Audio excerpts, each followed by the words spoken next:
Hello aspirants, today is December 13, 2019 and this is the video lecture for today's current affairs and we are going to cover the miscellaneous topics. The topic 1 is Reset 2BR1.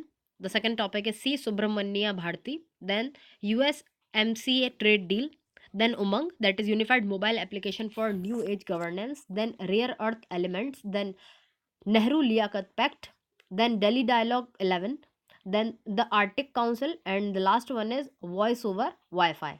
Okay, so beginning it with the reset to BRI, to BR1, that is, this I have pasted. This was the news that ISRO has unfolded antenna of reset to BRI1 satellite. Details are there. So basically, ISRO, that is Indian Space Research Organization, yesterday undertook an operation and they unfurled the antenna that was inside the radar imaging earth observation satellite. Okay, so what it is, why it is important, because now it is a milestone in the history of PSLV, because it has successfully launched its 50th mission. Okay, so successfully launched 50th mission and it is a radar imaging earth observation satellite. Okay, so with the help of radar, the imaging, the earth observation can be done with the help of radar. Okay, so its weight is about 628 kg and the satellites will provide services in the field of agriculture, forestry and the disaster management. Okay, so it's in the 50th flight, PSLV C48. It has successfully launched reset 2BR1 with along with 9 commercial satellites from Satish Dhawan Space Center, Sriharikota, recently. So this was the 50th flight. Okay, and reset 2BR1 has been launched and the mission life of reset 2BR1 is 5 years. So for the 5 years, the radar imaging earth observation satellite will help in the fields of agriculture, forestry and the disaster management. Okay, so this was the tweet which was done by the ISRO, that today at 14 hours IST, radial rib antenna reset 2BR1 spacecraft has successfully deployed in orbit. This complex technology involving unfurling and deployment of 3.6 m antenna, which was folded and stored during launch. The deployment was completed in 9 minutes 12 seconds. Okay, so this was the tweet of ISRO. Moving on to the next topic, C. Subramanya Bhartiyar. So he is also known as the Subramanya Bharti. So he was a cosmic vision of a Tamil poet. Okay, so he was basically a Tamil poet, but he was also good in science. The cosmic vision of C. Subramanyam Bharti was too good. Okay, so in the news, what it said, that he did not knew the quantum mechanism or any theory of relativity, but he was very sensitive to the way of sciences expanding our understanding of the universe. Okay, so why he was in news, because recently his 136th birth anniversary was celebrated, and a related science, he was known because he related science to the Hindu darshans to weave for himself a cosmic vision. Okay, so he was a poet, he was also a freedom fighter, a social reformer from the Tamil Nadu, and he was also known as the Mahakavi Bhartiyar, and the lottery epithet Mahakavi means a great poet. So obviously Mahakavi means a great poet. Okay, and he is considered as India's greatest poet. He has also written songs on nationalism and freedom of India, and with the help of those songs, the really happened in India.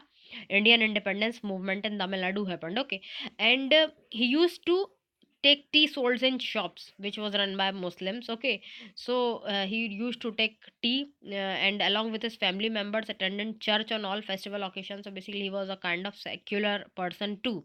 Okay, and he also advocated that Dalit must be entered in the temples. They should not be stopped from entering in a temple. He published and edited few journals like Vijaya, and above all, he himself has removed his sacred thread. He's also adorned many Dalit with sacred thread. Okay, so like he also cherished that Dalits are good and they must be advocated. He advocated that temple entry should be there. Okay, and he was also against the caste system, because like he advocated them. So he declared that there were only two castes, men and women, and nothing more than that. So he just declared that there are two castes, men and women, nothing apart from it. And India was the first paper in Tamil Nadu to publish political cartoon. Okay, so this was the first paper in Tamil Nadu, and India saw the light of the day in May 1906. It declared as its motto the three slogans of French Revolution: liberty, equality, and fraternity. So these were the, so it was a new trail in Tamil journalism, and in order to proclaim its revolutionary order, Bharati had the weekly printed in red paper. So this was about it. And he also published the sensational Sudesha Geethangal. Okay, in 1908 he published it, and he was essentially a lyrical poet. Kanan Pattu, Nilavam Vanminam Katram, Panchali Saptam, Kuyal Pattu. These are the examples of Bharati great poet outputs. Okay, so this was, and he published the sensational Sudesha Githana in 1908. Okay, so this was about the C. Subramanyam Bhartiyar. Moving on to the next topic, USMCA trade deal. Okay, so it is about the United States, Mexico, and Canada, and as they have finalized that a trade deal will be replaced the 25-old-year North American Free Trade Agreement. In short, it is known as NAFTA. Okay, so now it will replace the Mexico, US, and Canada will replace the trade deal of the NAFTA, and representative from the three countries signed the pact in Mexico. So all the representative from all the three countries, that is US, Mexico, and Canada, have signed the pact in Mexico.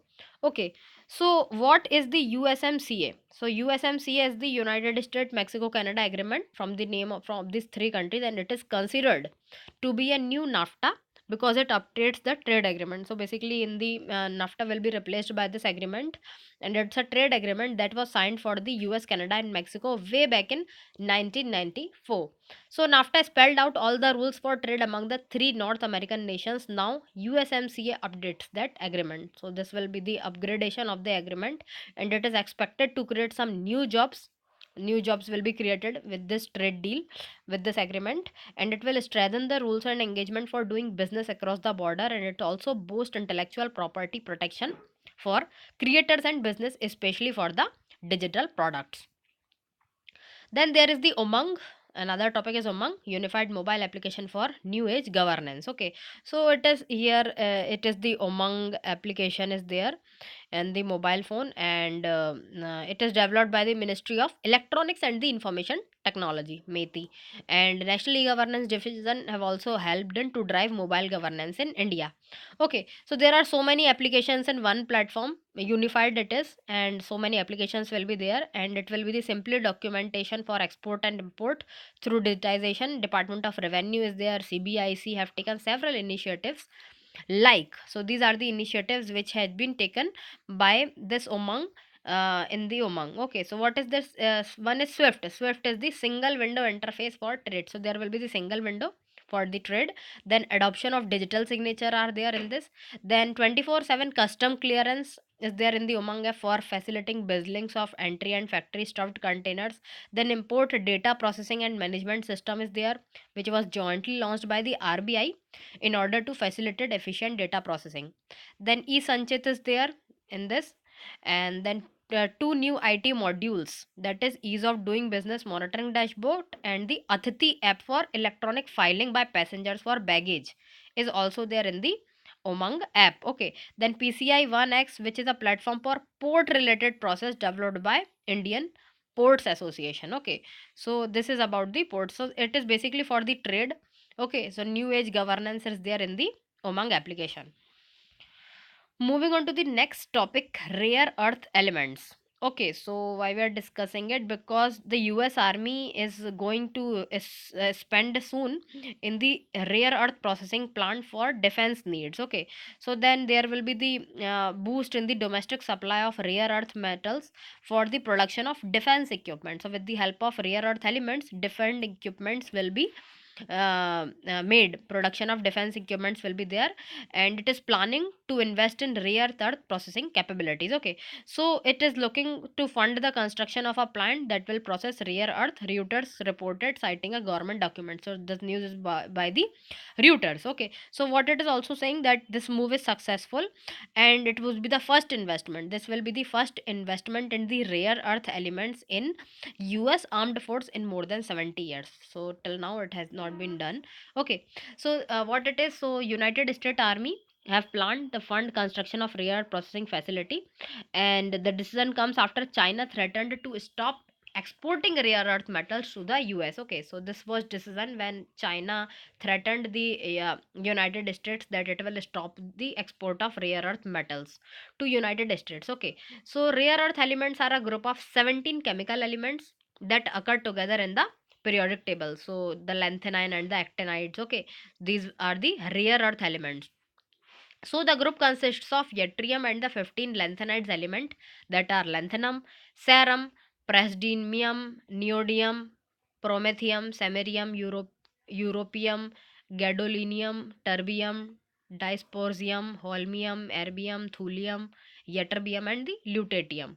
These are the elements which are found in the 17, which are together the group of 17 chemical elements, and these are the rarer elements. Okay, so the rarer element are all metal. Okay, so these are all metal, and it a group often referred to as rare earth metals. Okay, so these metals have many similar properties, and that often causes them to be found together in geological deposits. So somehow they are found in a same place.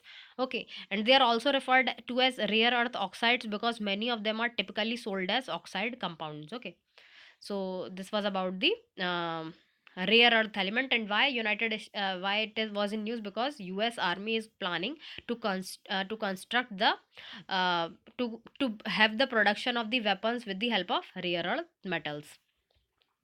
Moving on to the next topic, Nehru Liaquat Pact. Okay, so this is pact that Amit Shah referred to defend Citizenship Amendment Bill.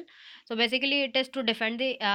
Recently, Amit Shah referred this Nehru Liaquat Pact when Amit Shah was saying about the Citizenship Amendment Bill. Okay, so this was the justification. So the debate on Citizenship Amendment Bill in Parliament included multiple references to the Nehru Liaquat Pact. Okay, so what is also known as the Delhi Pact. Okay, so question can come from the this pact. So it was a bilateral agreement signed between India and the Pakistan. So Nehru Liaquat Pact was a bilateral agreement, and India and Pakistan signed it on April 8th, 1950. So in 1950 the agreement was signed. The government of India and Pakistan agreed that each shall ensure to the minorities through its territory.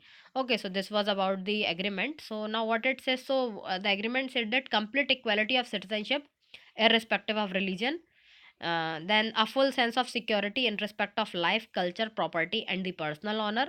Then there will be the freedom of movement within each country, and there will be the freedom of occupation, speech, and worship, and subject to law and morality. Okay, so these were the four things which was in the Nehru Liaquat Pact, and members of the minority shall have equal opportunities with members of the majority community.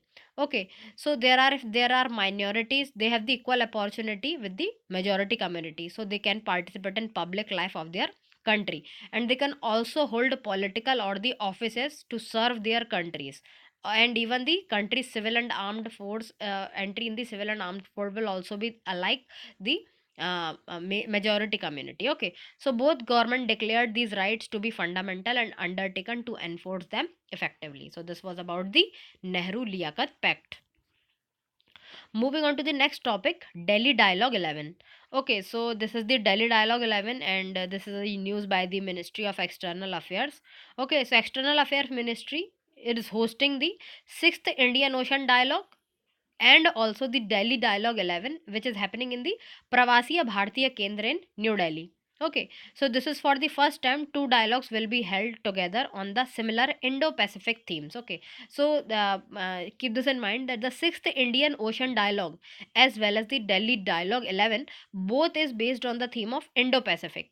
Okay, so in the theme of Indian Ocean Dialogue is Indo-Pacific, re-imaging the Indian Ocean through the as through an expanded geography. Okay, so it is like concentrating in the Indo-Pacific and reimagining the Indian Ocean.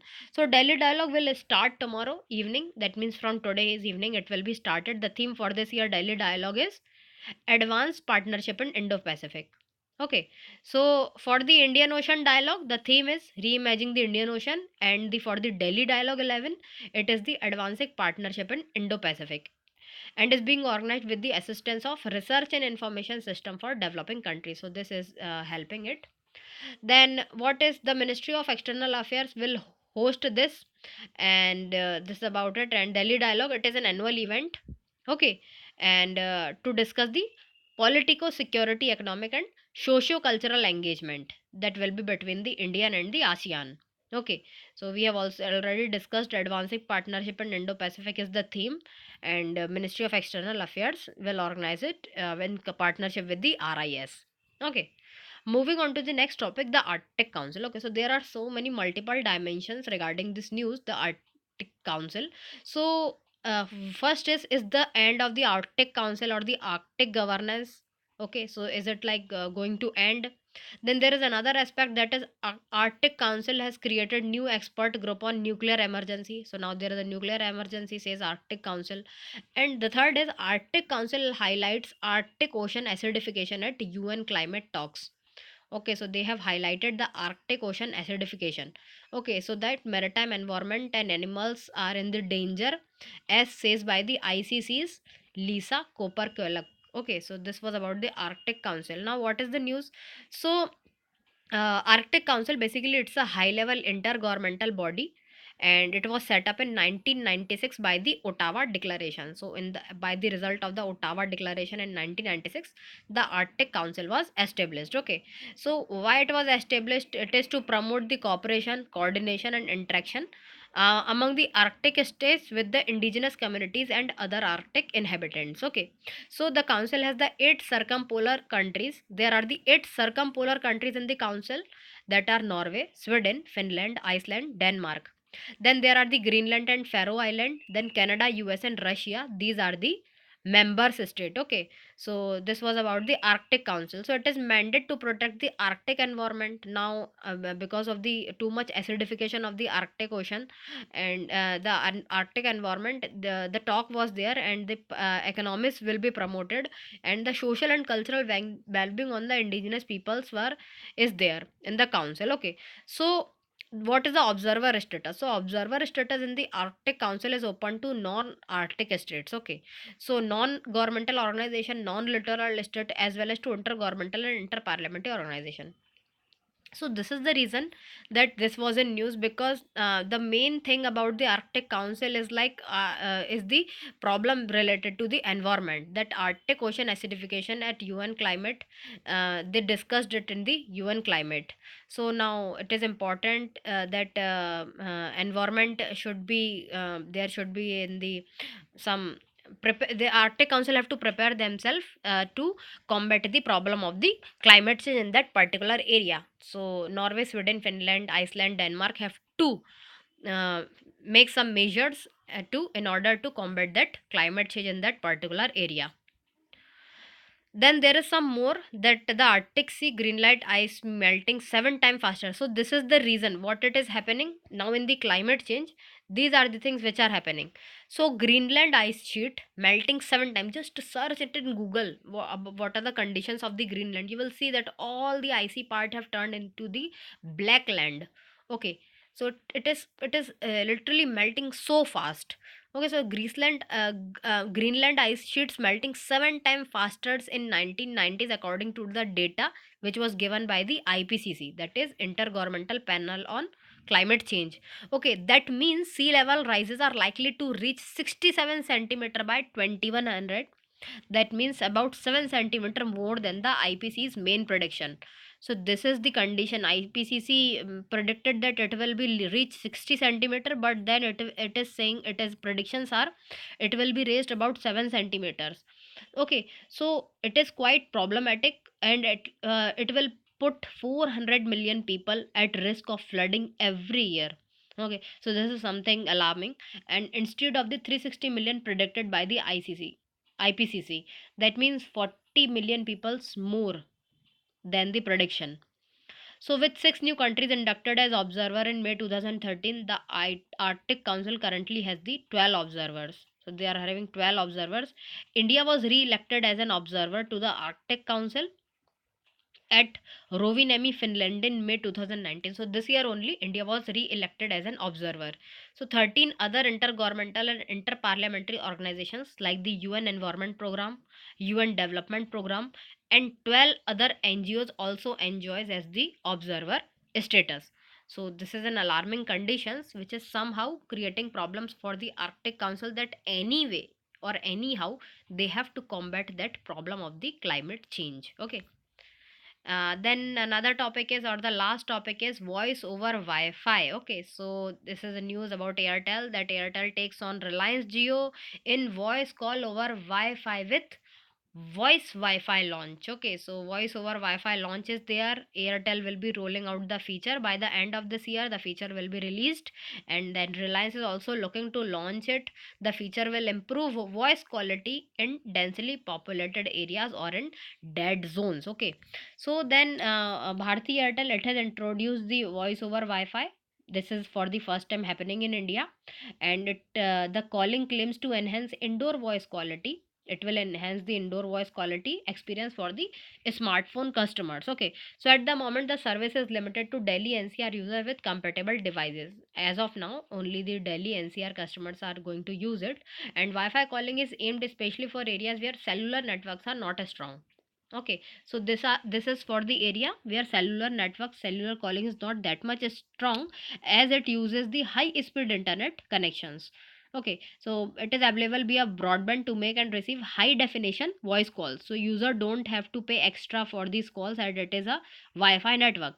Okay, the call can be made from one mobile number to another, like the normal call, and even the app will, even without using the applications. Okay, so keeping VoLTE switched on is not essential. So VoLTE is like, those who are not having the 4G phones, there is a condition of the VoLTE phone. Okay, so VoLTE technology is there. Then Wi-Fi calls are free even while traveling internationally. So these are the Wi-Fi calls which will be free even traveling internationally. Okay, so this was about the Reliance Jio invoice.